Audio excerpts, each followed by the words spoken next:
Hello, bonsoir, and welcome to the Get French Football News Show. I'm Nathan Staples, and joining me this evening are Robin Bairner and Jeremy Smith.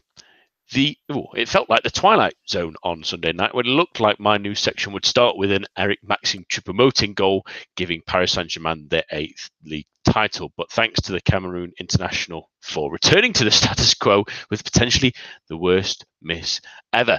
But who did capitalise on golden opportunities this weekend, and who else missed sitters? All of this and more after your latest headlines. On Friday night, Bordeaux finally won their first game under Paulo Sousa as they won 2-0 over Marseille.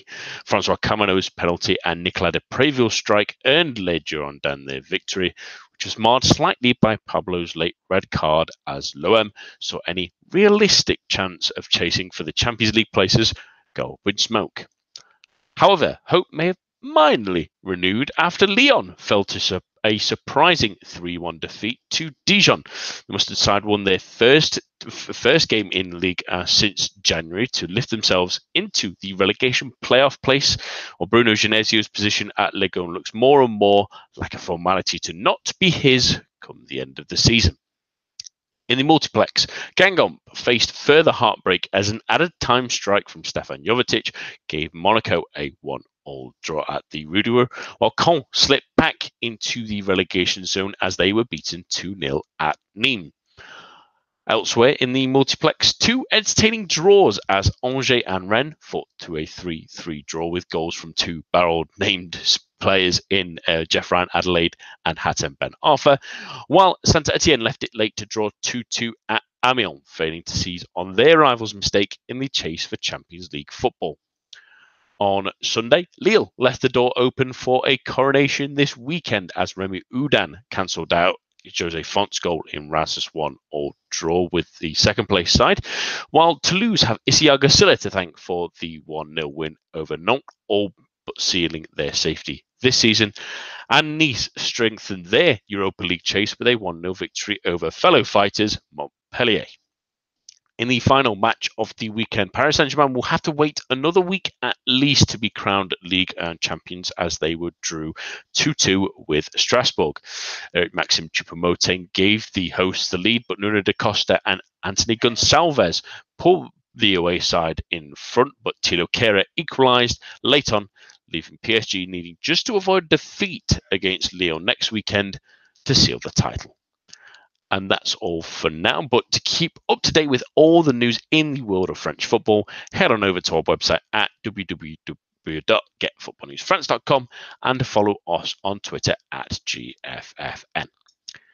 We start this week with things at the bottom of the table because yet again, all three sides have flipped again. We mentioned a couple of weeks ago that, literally last week actually, that every single side in that bottom three has been in one of those three positions in the last 3 weeks. And yet they've returned to the status quo of 4 weeks ago now with Dijon's massive win at the weekend, Rob. And it was one that I don't think anyone really saw coming, and aided by two deflected goals, certainly, but absolutely important to Kwambore's side that this was a vital win at a much needed time. Yeah, absolutely. I mean, I think if you look in the context of the whole season, this might be the most surprising result because Dijon had gone into the game in just absolutely abject form. I'm sure you guys have discussed in the past just how poor they've been. There was really no sign of them turning a corner before the weekend, and especially after Lyon took the lead in the first minute, you would expect the home side then to go on and win the game, with something to spare. Obviously, Dijon scored almost immediately afterwards, and then got a little bit of luck on the second goal. But they played very well, all things considered. Although I think that the main talking point, has to be just how bad Lyon were. And that's really, in all honesty, Jez, that the point we'll sort of go on is that it's another moment where Lyon have played down to one of those teams below them. That frequently this season we mentioned that in the bigger games they have seemed to turn up and fight for their corner, but when they face these lower teams, they put in a shift like this. And while it does seem like one of the most surprising results, I thought Robin made a good point in that. It also feels like something you kind of half expect at Lyon at the moment. Yeah, I think it's something that we've seen several times over the last 2 or 3 years, and I mean, although Genesio is obviously getting all the stick for it, at some point I think the players also have to share a little bit of the blame, and at this point I'm not even sure it's just down to Genesio and the players. I think Olas generally has done brilliantly by Lyon over the last 20 years or so, and although he comes up with a lot of controversial stuff for French football in general, by Lyon, he's usually done the right thing. But I feel like the last 2 or 3 weeks, I'm not sure that he's played the whole Genesio situation well at all, and the fans as well. Even whether you agree or not with uh, whether Genesio really is a top class coach, I don't think the fans have done Genesio or the team themselves any favours. And at the moment, it just feels like kind of outright civil war within the club, with sort of all 3 or 4 factions fighting against each other, and that's obviously not going to help the players on the pitch.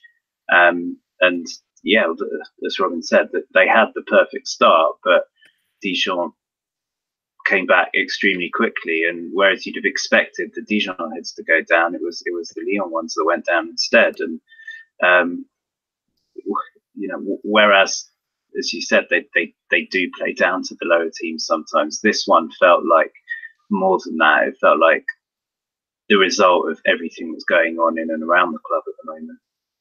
Yeah, and that's the disappointment, really, Robin. I mean, there's been rumours circulating for a long while that Genesio's never really quite felt like he was in full control of the job security, at least anyway. But it's getting to the point where it's almost been untenable. I mean, Olas looked like he was going to give him a new 2-year deal just before that game against Rennes in the Cup in midweek, and then the rug pulled from underneath him almost after defeat, and it leads again to unrest in this game, where they never really looked like, after they'd scored, like they would score again. This surely seems like time up for Genesio, and if it is, who's the right man to come in to replace him?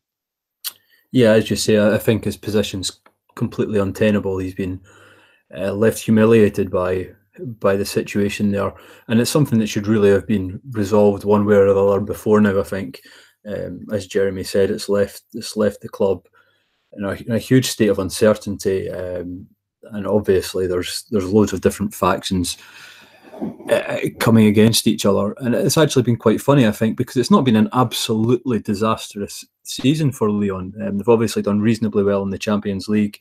It looks like even after last week's result that they should still reach the Champions League next year, or at least the qualifying rounds of the Champions League. So it's not as if they've had a sort of catastrophic season, but I think it's just the fact that they've failed to live up to any sort of potential. I mean, they should probably be about 10 or 15 points better off in the league. They should have at least mounted some kind of remote title challenge to PSG, which they've completely failed to do. And it does seem that the club's in a real sort of state of flux, and they've never really had any sort of stability under Genesio. Obviously, Laurent Blanc's the man who seems to be most talked about at the moment, and you would like to think that if he came into the club, that he would have some sort of authority over perhaps the board and the players that Genesio's not had. But I do think it's a difficult situation for Lyon. It's going to be difficult to select the next coach, and whoever that is, he's going to be under a lot of pressure to perform well.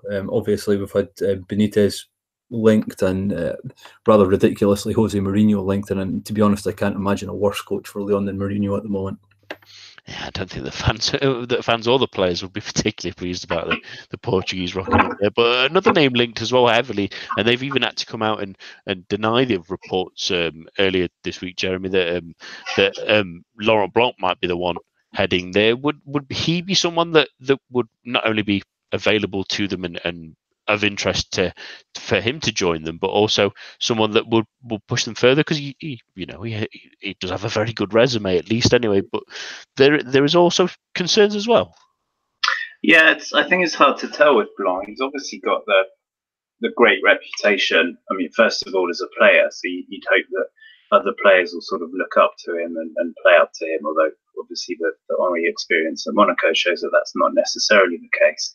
and he's got I think maybe four Ligue 1 titles to his name. I think that's right. One at Bordeaux and 3 at PSG. But at the same time, he's been out of management for about 3 years now, and also there's always been this sort of strong rumor that wherever he's been, the real brains behind the outfit has been Gasset, who's obviously doing a great job at Saint-Etienne now. So I very much doubt he'd leave sort of number one post to go back as someone else's assistant. So although on paper he's got this great CV, as you said, there is sort of still an element of unknown there. So you can see the attraction for Olas in the interview he gave last week to L'Equipe. He made a big play about how he wants it to be someone who's got the reputation, but also the French knowledge, sort of language and of Ligue 1 as well. So Blanc obviously fits the bill there. But if the rumours are true that Blanc was more the figurehead and it was Gasset who was doing all the hard graft, then there is still a bit of a risk inherent in him coming in. Yeah, it's a funny one, isn't it? He ticks a fair amount of boxes, but I suppose that I'd maybe personally, at least anyway, put aside that sort of concern. I think that you can always say the brains behind someone is a number two, but you never really get to those big positions without having something yourself as well. I can't imagine that it's too much of a detriment to Lyon. But sort of back to the relegation fight at least, and Dijon's massive win is sort of confounded the other two back to the relegation places after both briefly jumped out of it. And starting with Guingamp on this one, Robin, it's a bit of a heartbreaking result for them at the weekend. Although Monaco had a few chances before they did end up scoring, it will give them the sort of heartbreak of what has been really a bad week. The cup defeat, then followed by a pretty poor display against Montpellier, where 2 counter-attack goals have more than anything have sort of destroyed them, and then an added time goal has stopped them from getting 3 points here, which could have even dragged Monaco back into things. Yeah, it would have been very interesting if Guingamp had held out there. Although, as you kind of alluded to, I think they would have been a little bit lucky. Monaco had 2 or 3 really, really presentable chances before they eventually scored. Carlos Vinicius should have equalised immediately after the opening goal, and I think Kayar got a lot of credit for the save, which was a good one, but it was an absolutely abysmal finish at the same time. Although Guingamp have obviously been sucker punched by this late goal, I think they have to take a lot of confidence from the manner in which they played. This is sort of Monaco have obviously, if we put aside the Cannes result a week earlier, which in my opinion was something of a fluke given the domination they had on the game. So Monaco have been going generally quite well, and I think Guingamp have to take a bit of confidence from how close they got to taking 3 points in that game. Obviously now it looks like it's going to be between the bottom 3. Those positions are, I think, just about set in stone. But if they can carry that sort of form going forward, I think they can at least nip into the playoff position and probably win the playoff.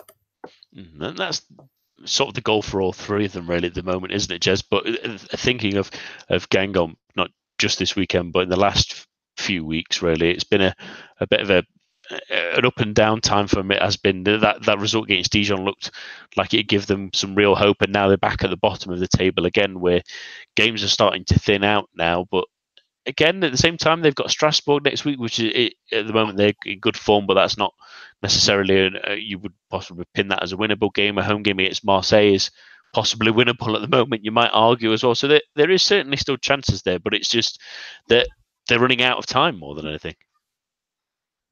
Yeah, I mean, the bottom 3, despite what happened last weekend and this weekend, I'd say that Guingamp are probably certainly over the last few weeks the formed team of those 3. But I think a lot just depends on how they react to this week.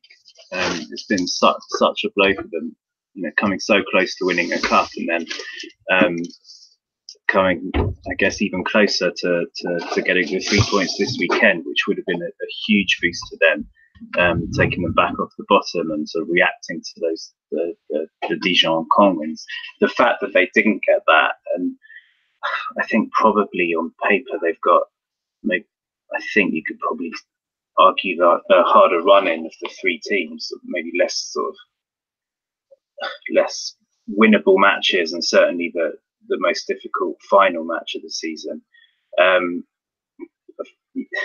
Had they held on for that win against Monaco, I'd have definitely had them as favourites to get that playoff place. But I just think a lot depends on how they react to such a tough week for them, sort of partly in terms of their results, but also obviously how Caen Dijon did. I'm hoping that they bounce back and can sort of take faith in the form that they've showed, in the fact that they almost beat Monaco, and sort of carry on that form. But you could also see them really sort of, it would be understandable if their heads dropped and they sort of thought, after all we've done, we're back at the bottom, we haven't got that cup. It's just not going to go for us this year. Yeah, it feels like that a number of times getting on, but that's what you start fearing, is they're losing out chances. And thinking about next weekend, Dijon have got Amiens, which is a massive game, which might even pull them towards them, or at least help Dijon out after they've got a bit of momentum. But talking about Monaco, at least anyway, on this one, Robin, because we mentioned in the sort of forethought of Jardim's second coming, as you might call it, they started really well, but the last two games have been really alarming. I mean, the defeat to Caen came out of nowhere, really, and while they had a number of chances, they failed to stick them away, and it took a long time to get the goal that eventually only got them a point. The Rougarou. Is there concerns that Jardim has had that initial hit, at least anyway, of that new manager bounce, but it's not been able to sustain it? Is that a worry for next season? I think Monaco have more or less written off this season, obviously. Looking towards next season, I don't think they'll necessarily draw too many conclusions from the last few matches of this year, because I imagine they're going to completely overhaul their squad, or at least change it quite significantly. As you say, the Caen result did come completely out of the blue, and I have to say I wouldn't have read too much into it if they hadn't produced a similar-ish performance against Guingamp this weekend. They have certainly created plenty of chances in both games, and I think on a normal sort of circumstances, you'd expect them to win both of the matches, given how many opportunities they had and how many really good opportunities they had. So while there should certainly be concerns, I'm not massively worried about where Monaco are heading at the moment. It certainly was a little bit flat at the weekend, but perhaps that was to be a little bit expected. I mean, I don't. As I say, ultimately, I don't think it's going to have any impact on next season at all. Yeah, they kind of need to hit the reset button, is maybe the best way to put it, really. These last couple of weeks are essentially which players are actually fighting for us, who and are wanting to work and have a future at this club, and who are really looking at pastures new, or looking too far ahead, and maybe have a see about shifting them out, at least anyway. But not a great result for them, but not a great result for Caen either. And just like we mentioned there, Jez, the Caen result last week definitely came out of the blue. It was their first win since December, and we mentioned on the show afterwards that with their running, they have a great chance, but a defeat against Nîmes just hits you a little bit harder. While they're only a point off Dijon still, it feels like it's just going to come down to those two games. They have that double header against the other two teams that is going to matter whether they stay up or whether they are relegated. They've got to be the matches that they look at and think those are the ones that we need to go all out on. If we get 6 or maybe even 4 points from them, then that may well be all that we need. They showed last week that they are capable of pulling out a result elsewhere as well. I don't think losing away to Nîmes is. I don't think there's any need to draw too many conclusions from that. We've seen all the way through the season that Nîmes on their day can play some really good football. Tioub looked really bright with a couple of assists. If you can call the second one an assist, it was kind of similar to Dijon's third goal against Lyon. It was kind of unlucky deflection that crept in at the near post and had the keeper wrong-footed. But the better teams than Caen are going to come away from Nîmes with a defeat. So I don't think there's too much to be read into that. But yeah, as I said, I think they've got that double header, but they've also got Angers at home next week, which isn't a formality. Angers tough to beat, even though they don't seem to win much. And so it is sort of in Caen's hands, but of the three, personally, I think they're the weakest team. Even though the fixtures that are coming up aren't the worst in the world, I just don't think that they've got the quality to pull themselves out of it. Yeah, and it's a funny one, isn't it, Robin? Because I mean, every couple of years, Caen sort of struggled for the last few years, but they always managed to get that one or two results here and there that kept their head above water. And I thought a couple of weeks ago when the coup d'état came out about Roland Courbet trying to claim that he had 100% control and the club rejecting it, and that would be sort of the death knell. But then they went and got that win against Monaco, but have they got enough quality to try and stay up, or do you think that really that Monaco result feels like maybe a little bit of a misnomer, or do you think that maybe that next weekend against Angers is another one of those games, much like the last couple of seasons, that can't get that little win that just about keeps their heads above water? Well, I certainly think the Monaco game was, as I said earlier, a complete fluke. I think it was Brice Samba that came out after the result at the weekend and said it was a miracle that they got the win. So yeah, I would agree with their keeper there. In terms of looking at Caen going forward, I just can't see it. I just don't think they've got enough firepower. I don't think they've got enough creativity in their team. I think they're probably too one-dimensional. I just can't see them staying up. I don't have too much hope for Caen, to be honest. No, and I don't think anyone would blame you at the moment. Really, they just are a bit uninteresting as well, aren't they? Out of the three sides, they don't really have an X factor really in the attacking areas. They've got a couple of sort of journeyman strikers here and there, but they've just not really got anything going for them. Midfield has struggled. They've just not looked interesting all season. It just feels like it's going to end in disaster for them. But onto matters up the table, at least now anyway, and it looked like Paris Saint-Germain were going to win the title this weekend, and that would be what we led off with, Jess. But unfortunately for them, they have to hold on to the party poppers at least for 1 week at least. But an interesting game really, because a couple of missed plays. Mbappe started on the bench after a bit of a knock, and they tried out a couple of extras, including Maxime Choupo-Moting, who will live on in memes forever, it looks like, especially if not Mbappe's reaction to his miss certainly will. But felt a little bit of a strange game overall for Paris Saint-Germain, because 2 chances for Strasbourg, 2 goals, and again, it's that lethargic end to the season because they don't really have a lot to play for. It's the same thing that we've seen for the last 3-4 seasons now, obviously apart from the one where they were fighting against Monaco for the title and ultimately lost out. But they're so far ahead that they are. Everyone always says about teams that are mid-table and not fighting for Europe and not threatened by relegation that they're sort of on the beach from a certain point near the end of the season. It's bizarre that although PSG haven't yet won the title and have still got a cup final to play for, effectively when they lost to Man United, that was their sort of backing up for the seaside moment. They're going to win the title at some point. They need to turn up for one more match at the Stade de France, if it is at the Stade de France, I can't remember, but for the final.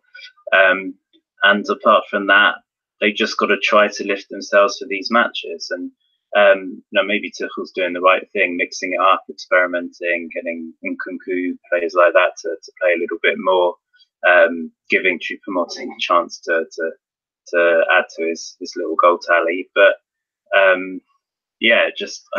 despite the fact that they do have the title to confirm, you can understand. I'm not feeling sorry for them or anything, but you can understand why it's hard for the club to sort of raise themselves and really motivate themselves.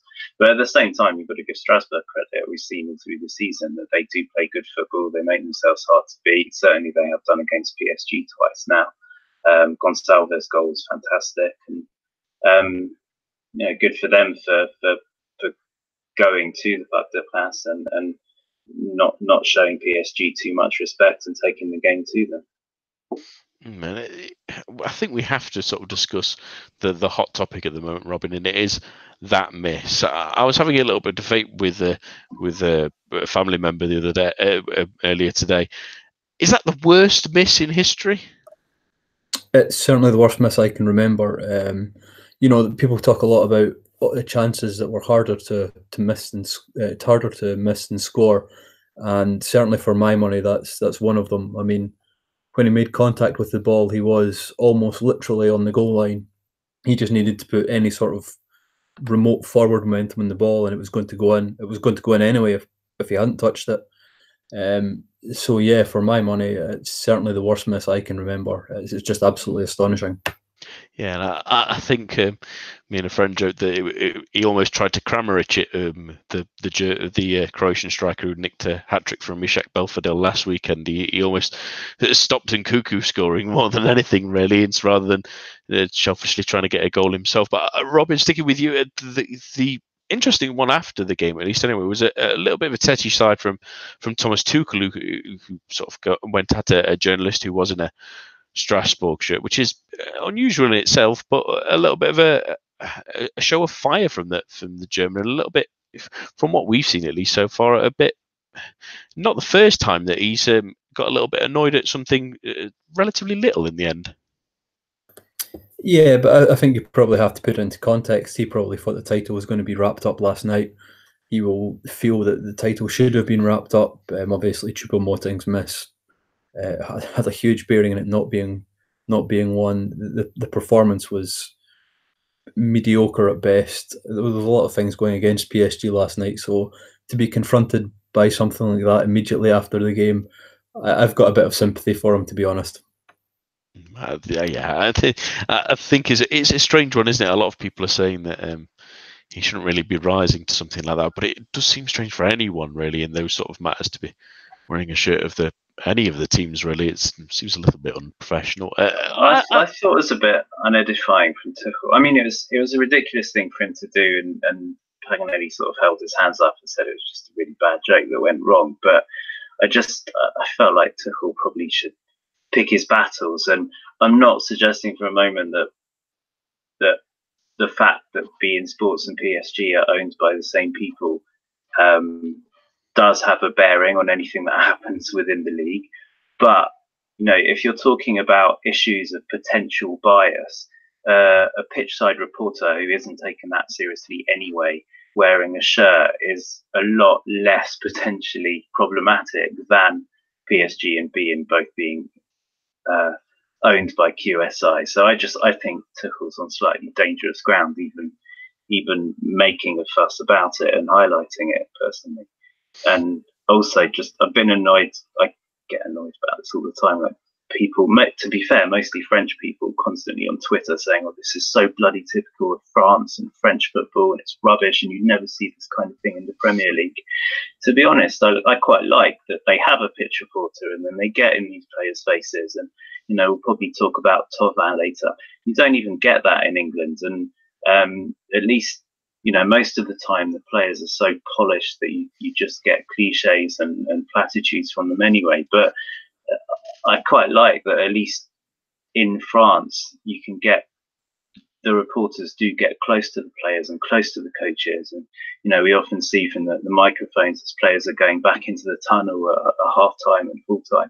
You get the kind of thing that you'd never get in the Premier League, because here everything is, all the players are so revered and idolized that it's almost like they're on a sort of separate cloud, and we're not allowed to hear or think anything from them. So you sort of take the rough with the smooth, but overall as a fan I think it's a good thing that even if he does do stupid misplaced things like that you have people like Paganelli in Ligue. Absolutely. And going on to Strasbourg themselves, really, Robin, it's great that they've won the Coupe de Ligue and they'll be representing France in Europe next season. It's a great achievement, a sort of a fast track of their own sort of plan of improvement and remaining in Ligue 1 for the foreseeable future as well. But it's quite funny that as soon they were on that awful run of form, ever since they achieved that, that status of being in the final. And ever since that pressure valve has been released, they put 4 past Reims, who no one saw coming in. They, regardless of PSG's performance, they've got a 2-2 draw away from home, and they're a bit of a bogey side for PSG now. Yeah, obviously they were the team last year that beat PSG's invincibility in the first half of the season. And, they've been a significant force in Ligue 1 now for the last couple of years. Obviously, having come back from bankruptcy, I think was 7 or 8 years ago. And yeah, as you said, they had been doing very well earlier this year until they got to the Coupe de la Ligue final. I think they had made it into the top 5. It looked like they could have even qualified for the Europa League via their league position. Obviously, that's faded a bit. But, they're a very capable team. We've seen them draw recently at home with Lyon. And, Thierry Loret is probably one of the main candidates for Coach of the Year this year. He's done such a stellar job. Yeah, that's the only. I think the only thing for him is there's so much competition, isn't there? The Christophe Galtier. You could argue, depending on how they've finished, De Zakarian might be in that sort of argument. There's David Guillon. Yeah, Guillon, of course. Yeah, of course. Reims as well has had a terrific season. There's so many good managers. Maybe Leon should look at one of those at least. Anyway, but I digress a little. But let's go to that battle that you've just briefly mentioned there, Robin, for Europe. And Jez, there's plenty of sides fighting for it, but one that probably isn't, at least not, would have wished for Champions League football rather than Europa League football, and that's Marseille. And you hinted at it a moment ago that Thauvin came out after that 2-0 defeat on Friday night, saying that Marseille have been rubbish this season, that he's fed up of them not reaching it, and even if they did, there would be no point because they're rubbish, which is all very nice hints that he wants to leave. But is he, much like we mentioned last week, is he being a little bit hypocritical and not being a little bit, so we say, analytical of his own performances over the last couple of weeks and months, that he's maybe not given enough either? Yeah, I think he's probably playing a clever game there. It's definitely a sort of veiled "come and get me" advert kind of thing. But yeah, at the same time, I guess it's a bit of a chicken and egg thing. Are they playing badly because he's playing badly, or is he playing badly and therefore it's making the team play worse? I mean, there's a lot of Marseille fans who said that for a while now, for the last 18 months or so, he's been sort of popping up with important goals that have hidden overall bad performances, and now he's not even doing that. And to be fair, it's not entirely, certainly since January, it's not entirely his fault, because the onus has very much changed from him being arguably the main playmaker to now being sort of stuck back on the wing and in theory trying to provide ammunition for Balotelli to score instead. But whatever the reasons, clearly that as we kind of had a good idea about anyway, there's lots of issues behind the scenes at Marseille. There's lots of players who are unsettled, some who want to leave, some who just aren't really good enough for where Marseille want to be, and I think there's going to be a huge overhaul there in the summer. I think there's got to be. And yeah, I thought Thauvin he's not going to be one of the ones pushed out, but I think he clearly wants to leave now.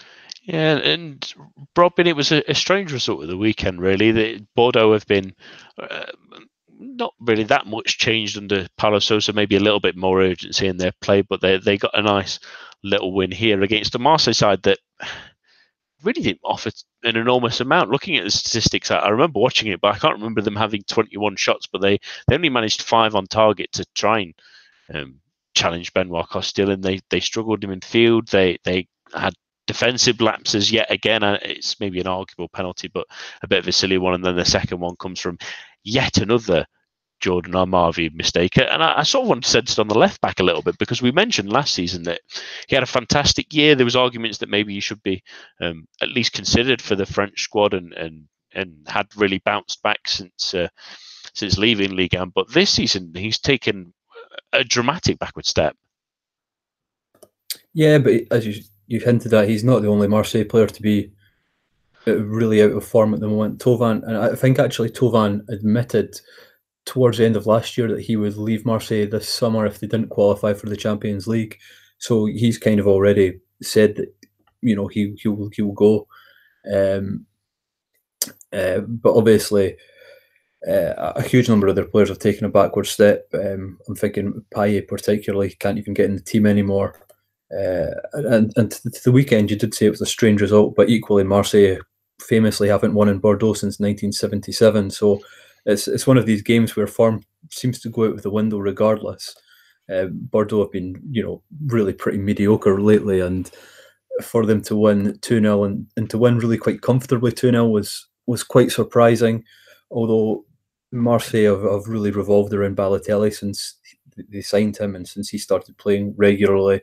Obviously, he wasn't fit to start, and they kind of went back to the pre-Balotelli days where they didn't really seem to have any sort of idea how to score a goal, which was made worse by the fact that Thauvin is in such dire form at the moment. And I think it's fair to say that he's been one of the main problems as to why they've not really hit their heights in recent times. As you say, they're in a lot of trouble. Of the big French clubs, the traditionally big French clubs, they've got the most work to do over the summer. I don't think they've got the depth of the squad. I don't think they've got the quality of the squad. So they're going to have to make numerous signings, and it's going to be a significant squad overhaul. And you're possibly even looking at a new coach too. And that's going to be the frustrating one. And Thauvin will try and point to things like his goals and assists, and he'll say he's got 13 goals this season. He's got 7 assists, but he's had 3 assists and 2 goals since the turn of the year, and I think that's a statement enough of how much he's not been effective enough, especially in that incredible. I think one of them was a penalty that Balotelli gave him as well.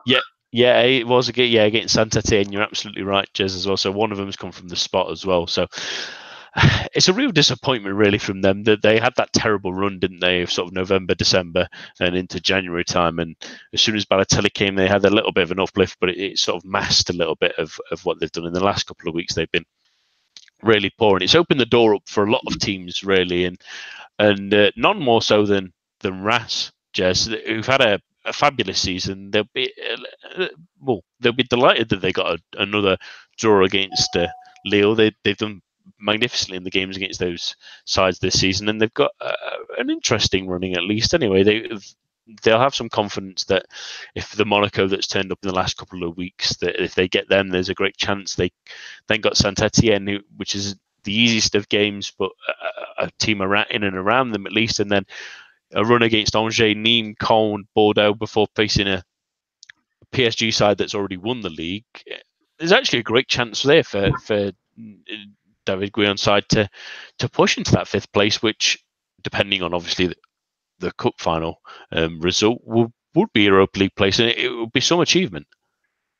Yeah, I think there's definitely room for it. It was interesting after the match that both coaches were a bit annoyed. I think Gautier felt that Reims' goal should have been ruled out for offside, and Reims felt that they should have had a penalty right at the end of the match. And Reims' chairman sort of went on a big rant and kind of said, the French authorities don't like a little club like us pushing for those top places, and that's why we're not getting decisions in our favour. It's not that I agree with him, but I quite like that he was being bolshy like that, because it sort of suggests that they are looking to really push on and fight for those places till the end of the season. And it's not a bad run in whatsoever. There's definitely a lot of points to be had there, and if you expect that Marseille are probably going to drop a few more points, teams like Montpellier have lost a lot of form. Nice certainly never sort of free scoring, so they're not necessarily going to get any sort of gimme wins either. And Saint-Etienne have definitely found good form recently, but their squad's a little bit thinner than it was a few weeks back. There really is room there for us to do something. And as you said, Monaco is actually, they have to think that that's winnable, the way that Monaco sort of calmed down a little bit from when Jardim first came back.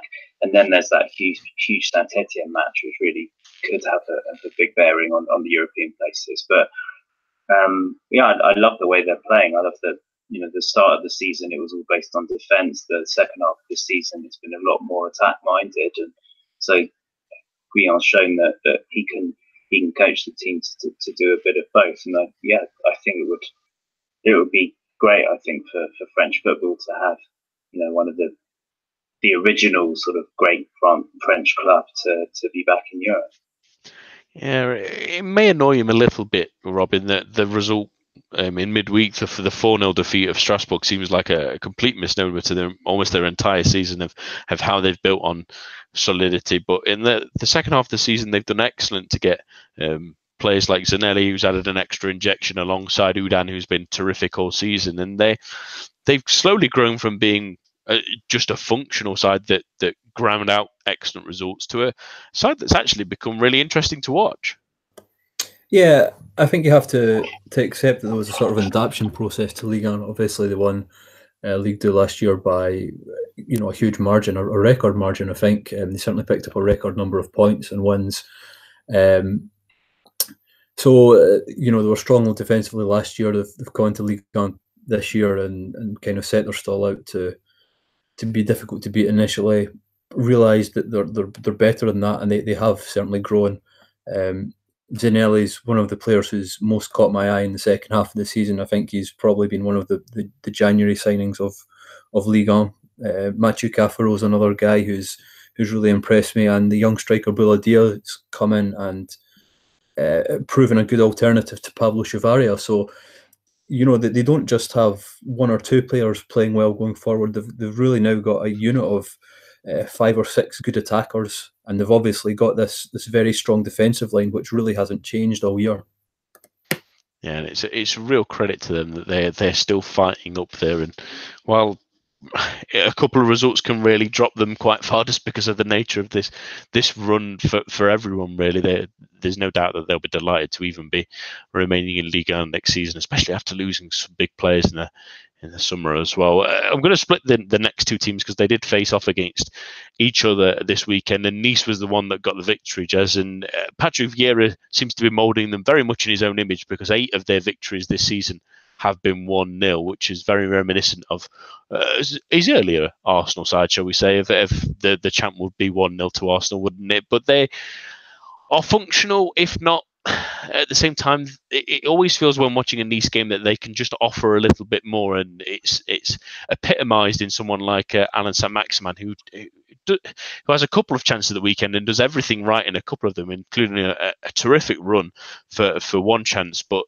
couldn't ensure the finish. And it just feels like if they had a little bit extra of an X factor, that they could be a really interesting team. Yeah, you both mentioned a few managers who'd be candidates for Ligue 1 Coach of the Year. I don't know if Vieira is quite necessarily up to that, but I think he's quietly done a really underrated job. I think that he effectively has no forward line. Balotelli was there the first half of the season, but let's be fair, he'd have been as useful. They might as well have fielded 10 players most of the time. And since then, he's been experimenting with a few really young strikers. But the fact that the goal-scoring onus seems to have fallen mainly to Saint-Maximin, who, as you said, and as he showed against Montpellier, isn't a proper clinical out-and-out striker, shows that they really are stretched in that position. And so to be up there, to be sort of, I think, within 3 points of fifth with a minus goal difference, I think shows how well Vieira has done, keeping them tight, keeping them really difficult to beat. And actually, that goal difference could and should be better. They've just had sort of, I think, 3 or 4 very bizarre heavy defeats dotted around the really tight defence and the clean sheets. Benitez had another really good match. I think he's done brilliantly, and it seems a very long time ago that he started the season on the bench, and Cardinal seems a sort of distant memory now. And I think Vieira really has proven what a good manager he is. I think he's shown that he can manage players well. Balotelli would disagree, but I think he even managed that situation as well as he could. By all accounts, Saint-Maximin isn't always the easiest player to deal with, but I think he's handling him well. And I think Saint-Maximin posted quite a nice photo that did the rounds on social media after the match with him and Vieira arm in arm, which suggests that certainly at the moment they're in a good place. And I really hope that the stability that we've seen more or less at Nice the last 2-3 years.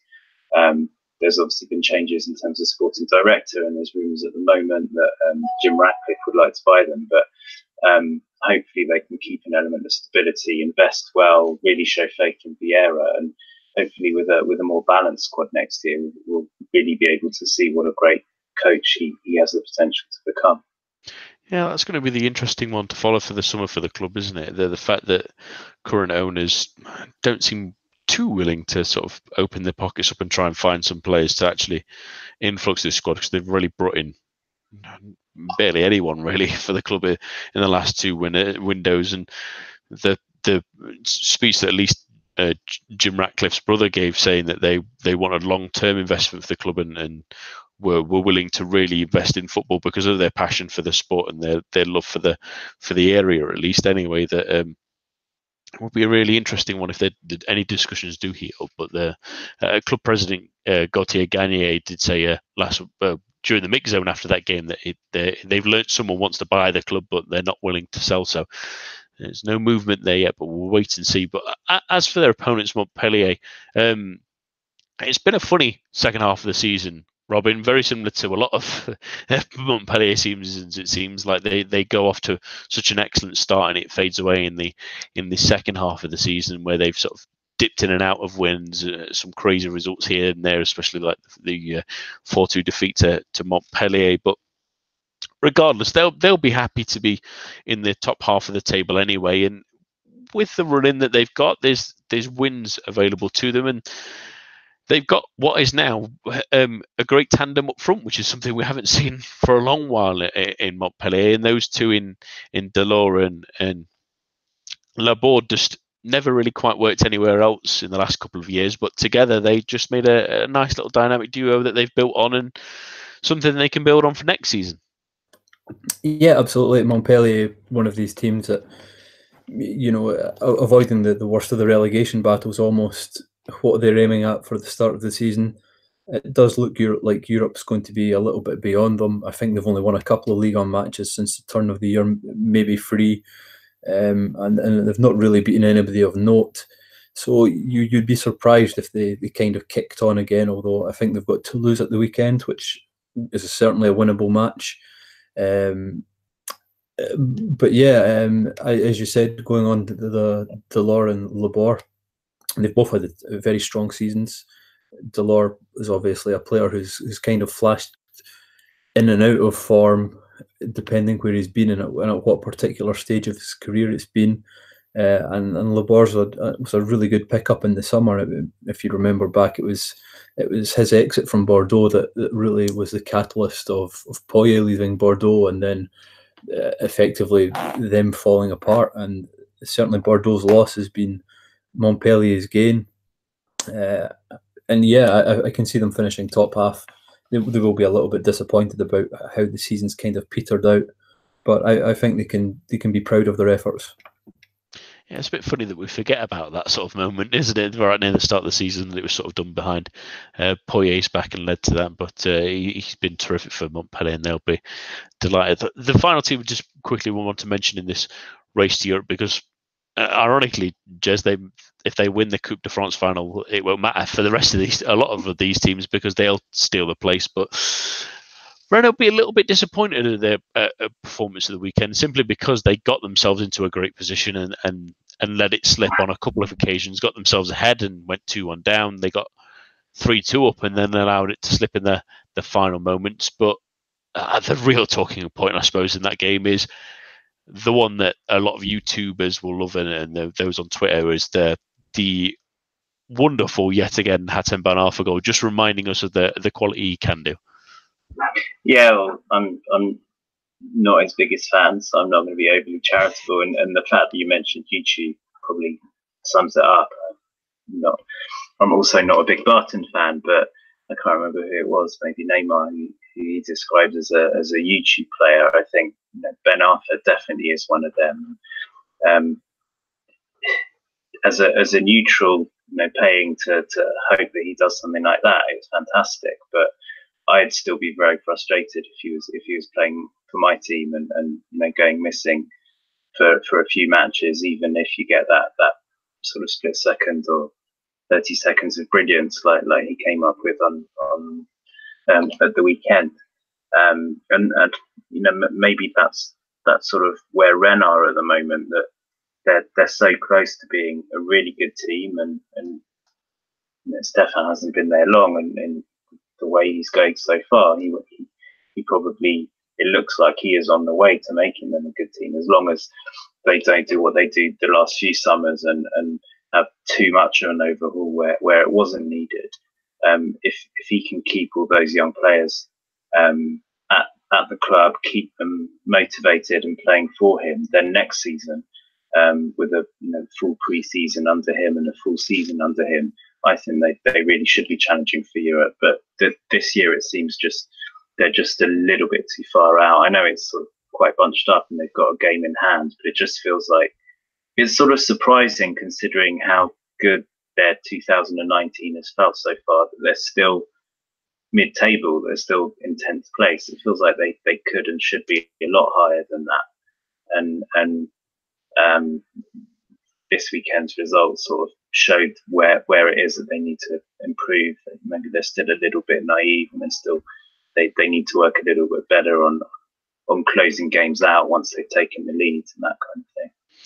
But certainly they're heading in the right direction. Yeah, and that's the funny catch-22 I think about this one, Robin, because they do still have a chance of getting to fifth, which will be a great chance for them to think that any result in the cup final means that they'll get into Europe. But because they're only sort of 6 points off Marseille at the moment, really, and if all the results go their way, there's a great chance. But the run-in is Nîmes, Nice, Dijon, Monaco, Toulouse, Guingamp, Strasbourg, and in the final day of the season they play Lille. So it's not the most threatening, really. But do they concentrate on trying to fight for that fifth place, or do they maybe put all their efforts and all their eggs in the Coupe de France basket?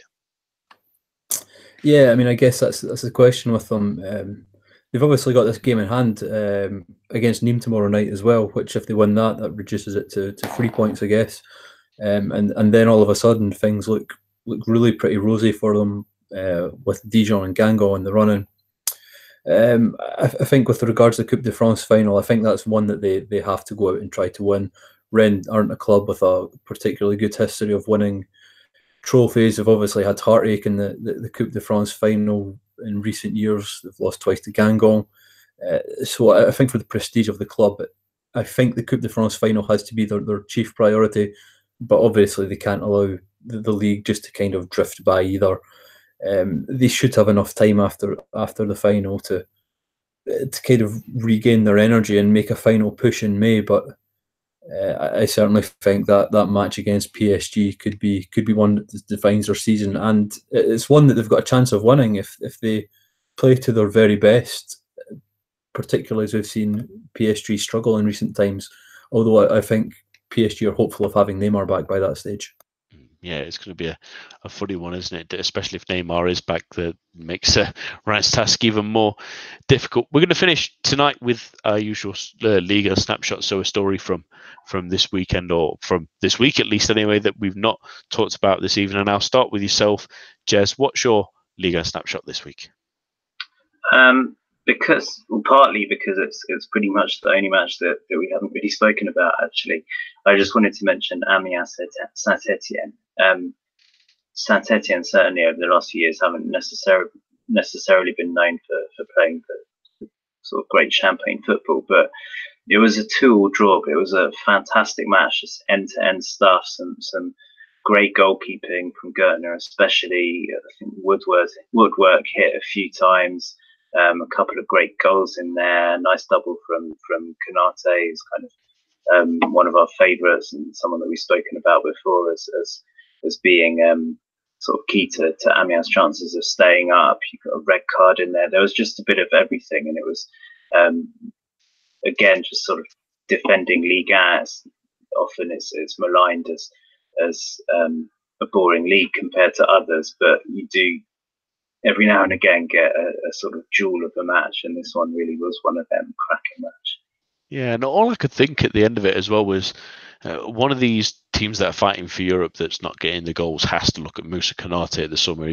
He'll be 27 by that time he turns 27. In fact, he's only just turned 26, so he's still of a good age. He's scoring Ligue 1 goals. If he can just stay fit, we know he can grab them. It's someone willing enough to give him that chance really next season, maybe, that he's got to be picking up some interest after his performances for Amiens. Robin, what's your Ligue 1 snapshot? Well, mine's a little bit different in that it's about the fans rather than the clubs. A couple of weeks ago, Saint-Etienne fans were complaining that their match had been shifted because of the Gilets jaunes, and the football supporters in France have got a terrible name, and they're treated worse than the Gilets jaunes, who have obviously run riot around so many French towns. I was reading in West France today that a group of Rennes fans are trying to prevent a family of Armenian refugees from being deported from the country.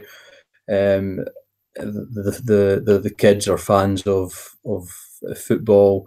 They're meant to be going to the Women's World Cup in Rennes with their school, and the Rennes fans are really trying to rally around and get this family, support this family, and ensure they're not deported, which I think is really quite heartwarming.